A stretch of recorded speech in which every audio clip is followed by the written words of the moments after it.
সমস্ত নবীদের সুন্নত, আরবাউ মিন সুনানির মুরসালিন। আল্লাহ রাসূল বলে সব নবীদের জন্য চারটা জিনিস সুন্নত ছিল। এক হচ্ছে আল হায়া, লজ্জাশীলতা, লজ্জা সমস্ত নবীদের সুন্নত ছিল। 2 নাম্বার হচ্ছে আন নিকাহ, বিয়া শাদী। আর নিকাহ কি? বিয়ে শাদী। নবীদের সুন্নত ছিল বিবাহ করা। 3 নাম্বার হচ্ছে আসওয়াক, মেসওয়াক করা, সব নবীদের সুন্নত ছিল। 4 নাম্বার হচ্ছে আত্তাআত্তুর, আতর ব্যবহার করা, সুগন্ধি ব্যবহার করা। নবীদের সুন্নত কয়টা? সমস্ত নবীরা এই সুন্নাহ পালন করেছেন। 1 নাম্বার হচ্ছে আল হায়া, লজ্জা। 2 নাম্বার আন নিকাহ, বিবাহ। 3 নাম্বার আসওয়াক, মেসওয়াক ব্যবহার করা। 4 নাম্বার আত্তাআত্তুর, আতর ব্যবহার করা। তো আমাদের জীবনে 2টা জিনিসের বেশি ঘাটতি আছে।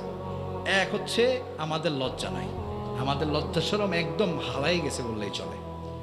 এটা এখন বাজারেও খুঁজে পাওয়া যায় না। বাজারে গেলে যদি লজ্জা থাকতো, নারীর চাইতে পুরুষ বেশি থাকতো, কিন্তু আজকে বাজারে গিয়ে দেখেন বেশিরভাগই নারী।